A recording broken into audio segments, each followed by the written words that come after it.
Welcome to Roam Staff Team Orientation. I'm Jack Manzotti, a Group Administrator and Head of Technical Services here at the Roam Staff Team. Throughout this series, I'll be taking you through three pillars of the staff team: game moderation, Discord moderation, and data. These will be essential knowledge bases for you as an incoming moderator or a moderator who wants to brush up on their skills. But first, you will have to know the inner essentials of how the staff team works. So the first thing we're going to look at here is going to be an introduction to the structure of how the staff team works. And this is going to be a important document for you to know and understand, so I'm going to leave it in the description of this first video.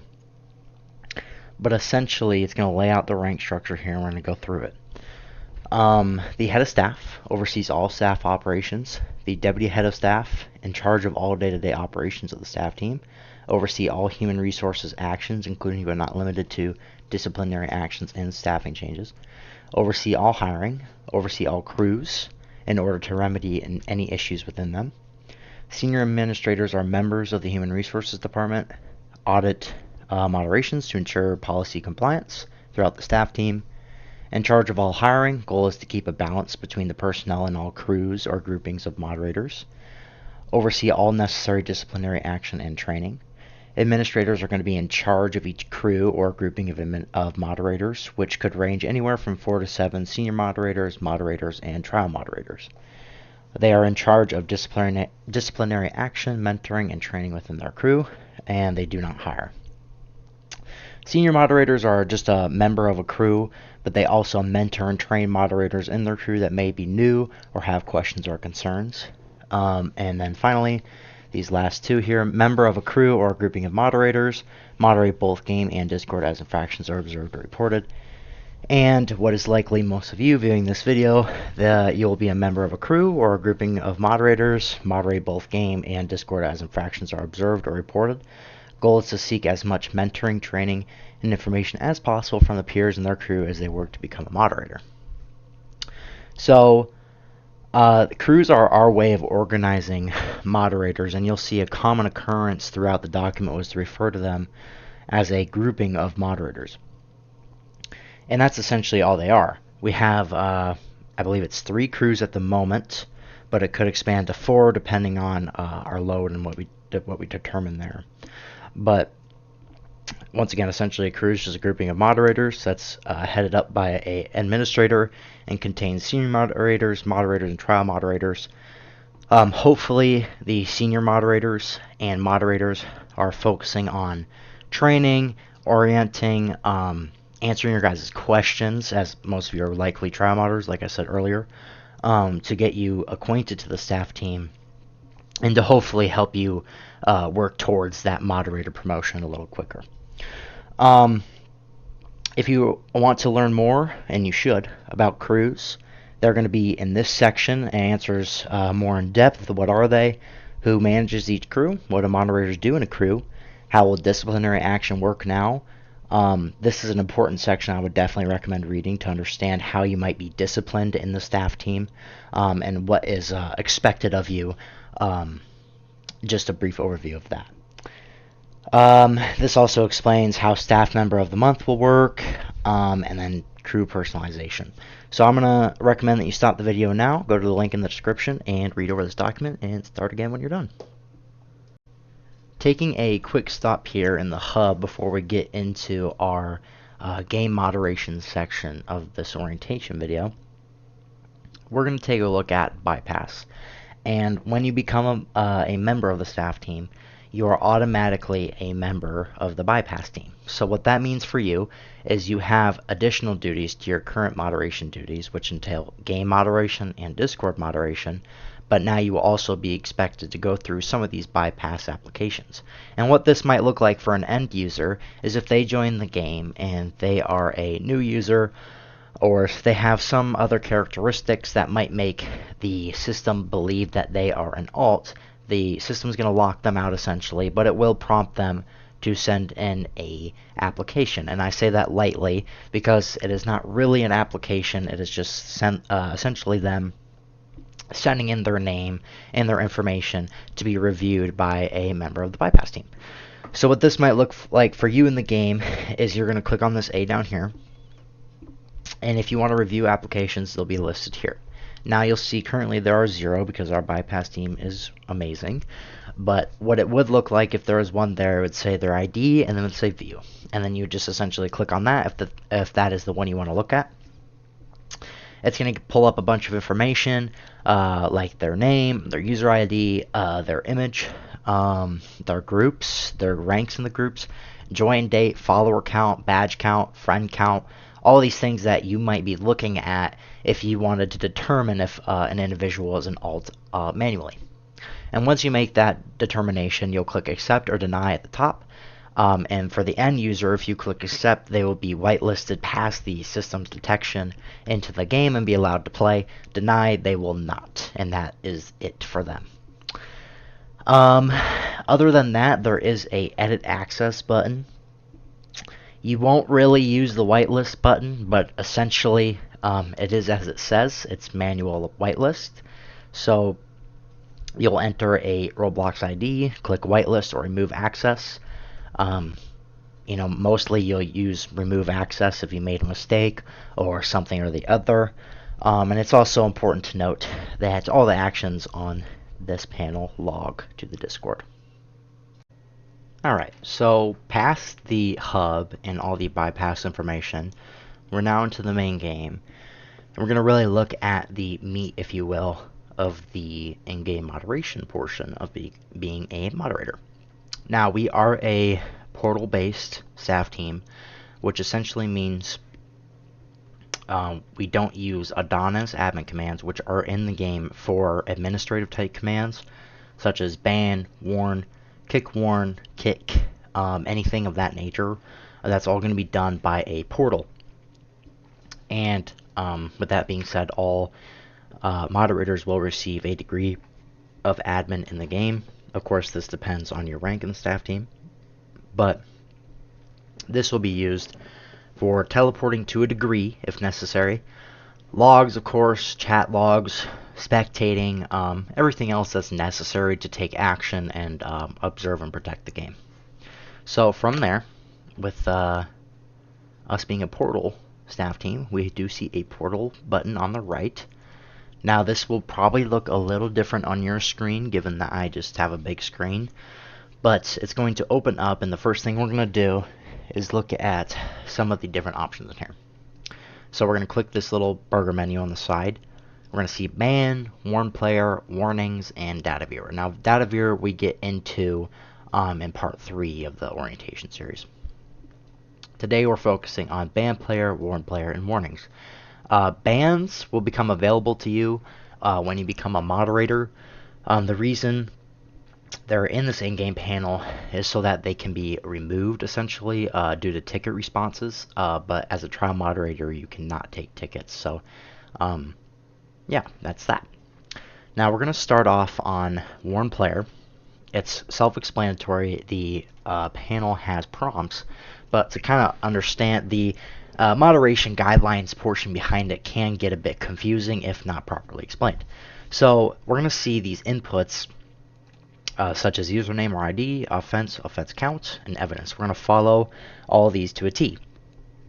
But whenever you see username or ID in the portal, it's important to note that you can take an easy shortcut.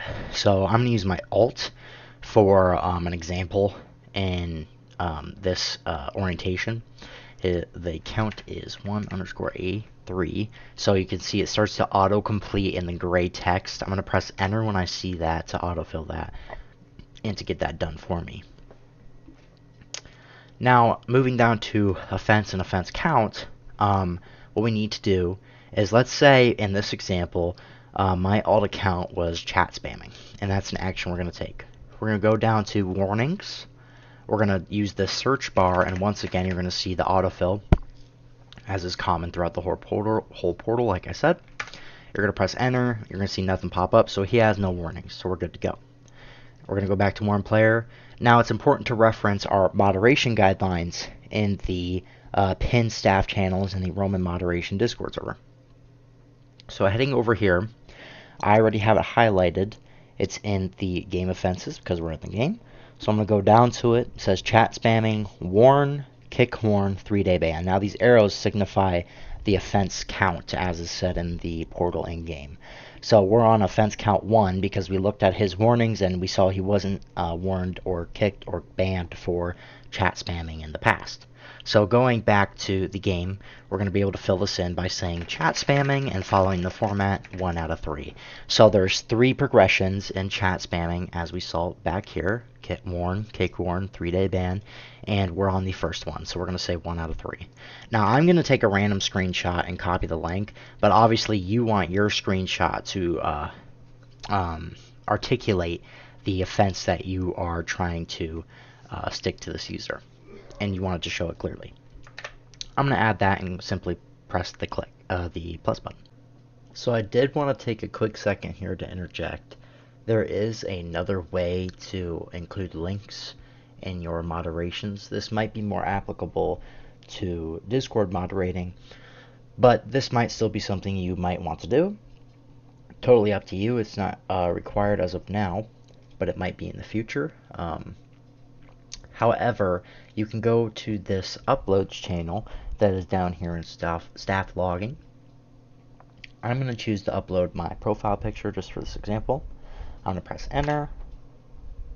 The Roman Systems bot is going to upload that for me and then go ahead and reply a link that is going to be on our official support roamstaff.com website. That's going to store that upload for me. Back to the orientation. Now, you can add multiple, so I could take another screenshot if I wanted and add that here, which I will do, and it's just going to say 2. It's as simple as that. You won't be able to issue a warning without doing these screenshots and adding evidence, just for security's sake for the staff team and just to make sure you're making good moderations. That's all it is. So, knowing that the 1 out of 3, the moderation guideline said that was a warn, I'm going to go ahead and pick that and click issue warning. Now heading on over to my alt, he's going to have a new screen pop up, and once again, mine will look a little different because I'm on a bigger screen. But this is not movable. This is not removable for them. They have to click this view button, and this is the ID of the warning that you just gave to them. So they're going to click on view, and it's going to say warning from today. It's going to say you, who the moderator was. It's going to say why you warned them, and it's going to say note, if you acknowledge you have read the reason for the warning, it will not continue with said actions. You accept that if you continue, harsher punishment will be applied. Now if he tries to leave the game and rejoin, the system's going to know he did not acknowledge it, and it's going to pop back up for him. Now he's going to hopefully click on acknowledge. So when that is done, he can go back to gameplay as usual. Coming back here, let's say for time's sake, we're going to go back to here and we're going to search him up now. So we're going to see chat spamming 1 out of 3. We can click view, and we're going to be able to view all the associated information about that moderation, that warning. Let's say for time's sake and simplicity's sake, he's on 2 out of 3. Now heading back over to the left here, we're going to see the progression once again is warn, kick horn, 3-day ban. So 3 out of 3 would be a 3-day ban. Okay. So knowing that, I'm going to head on over to the ban player. I'm going to once again see this nice autofill text box. I'm going to use that. The reason should be the same format as the warnings box. So I'm going to type chat spamming 3 out of 3. Okay, and just like everything else, I'm going to add my evidence links. Obviously, once again, you would use maybe chat logs, maybe in-game pictures to show that they're spamming to be able to articulate this offense properly. Now, on the moderation guidelines, you may have seen, okay, sorry about that, I have no idea. Now we're going to be on chat spamming 3 out of 3. We put in our evidence link as is shown here, and once again, just like the warning, we're not going to be able to issue that warning without that evidence. So going back to the moderation guidelines, if you didn't see before, it said 3-day ban on the 3 out of 3 for the moderations. So I'm going to follow that and click 3-day ban. Now I'm going to issue that ban. I'm going to go back to this account, and it appears to be frozen, but they would be banned. Now going back to this bans list, that will not quite yet be available to you, but it will be when you become a moderator. We're going to see this 3-day ban unbanned on 12/20, which would be accurate because that would be roughly 3 days from today. Now, on their warnings, we're going to be able to press enter here again, and it's going to refresh itself and say chat spamming 3 out of 3 game banned. Now notice you didn't have to do that yourself. The system goes ahead and does that for you to kind of simplify things so you don't have to do 2 things to do a ban. The reason we're doing this is so that a moderator doesn't have to look in multiple places, multiple logs, to understand that an individual is on 3 out of 3 on chat spamming. Because there's no way to really know. Once the ban, let's say the ban expires, there's no real way to know, unless this warning was added, which it is, that the individual is on 3 out of 3 on chat spamming, and there might be a mistake in the progression, which is not what we're looking for. So that is that. And once you become a moderator, or for current moderators, revoking a ban is very, very simple. We're going to head over here. It's going to be most recent to oldest, listing 50 bans. Obviously, if your bans is not on this list, we can search it up right here. So I'm going to go ahead and do that. Scroll back up. Now it's going to pop up the ban. I'm going to click view. It's going to display, once again, all the information about the ban. And I'm going to click on revoke. And it's going to delete it and reload the bans, and you can see that it is gone. Searching back up, we are good to go. So that is pretty much it for game moderation. It can become a bit confusing, so make sure you use the chain of command for any questions. Next, we're going to look at the Discord portion and how you can use Roman systems to also execute game commands. Alright, so starting off this section in the Discord portion of the game moderation, I am going to start off in the game evidence channel in staff logging, and hopefully show you guys this without exposing any other evidence in this channel. But I just wanted to show that this kind of summarizes the moderations that you're taking in the game. So if we can remember here, I made a chat spamming warning. It's going to display all the information for that and the evidence that was supplied for it, and that includes bans as well. So I, for simplicity's sake, said he was on 3 out of 3 and moved to the 3rd violation, which was a 3-day ban, and I went through with that.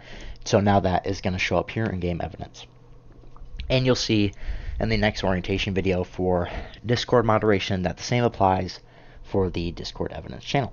So now heading to staff commands, without once again hopefully exposing anything. We are going to take a look at some of the commands that can be used by Roman systems. So once you become a moderator, one of the things that you're able to do is use Roman systems through a permission-based system. So we can kind of take a look at Achilles here. He is a moderator for us right here. We're going to be able to see that he is Realm staff with a permission level of 3. So that's going to be something you would also have as you become a moderator. So taking a look at some of the options available here in Roman systems, some of the main ones we're going to be able to look at here is game ban, game kick, game warn, and that's going to be the main ones here. So as you might be able to tell just based off their name, this is going to ban them from the game, this is going to kick them from the game, this is going to warn them in the game. Now these have fields, username, reason, evidence, length. The bot will walk you through all those with directions when you run the commands. It's pretty self-explanatory. But there is a command called get_user. This is going to entail Roblox ID, username, and Discord ID. Now it's important to note that this works for both ways. but for a reason. I didn't want to make two commands, so it's one command, but if you don't want to look up a Discord ID, because let's say you're not doing a Discord moderation, you're doing a in-game moderation, you just want to look up a Roblox ID or a Roblox username, you would just not click on this Discord ID field and just instead put in a username or a Roblox ID. So for this example, I'm going to go ahead and look up my alt. I'm going to put it in his name. It's going to think, and then it's going to pop it up. So now we're going to get information about them. We're going to see friend count, user ID, username. So now we can click on get banned. And if this user was banned, we'd be able to see all the information about their ban and be able to take action on that ban from the Discord. The next option here is get warnings. And we're going to be able to see the two warnings that we saw in game. Obviously, they were made by me. One of them was for chat spamming, 1 out of 3. Supplies the links there, and the other one was for 3 out of 3 chat spamming, and they were game banned as a result. So that's some of the information we can get out of Roman Systems, and we would be able to make a moderation from Roman Systems just based off this information, because if you can think back and remember, when we used the portal in the game, we looked up their warnings, then made the moderation based off their infraction count for that specific offense. Well, the same applies here. You can look up their warnings, you can get their infraction account for a specified offense, and then take specific action from there. So that is how it is there. If you have any questions, use the chain of command. Preferably, you would contact your administrator in your crew, who's in charge of your crew, that you learned about earlier in this video. Or you can talk to a existing senior moderator and moderator in your crew to get some answers to some of your questions. Next video, we're going to look at Discord moderation and some of the actions we can take using Roman Systems.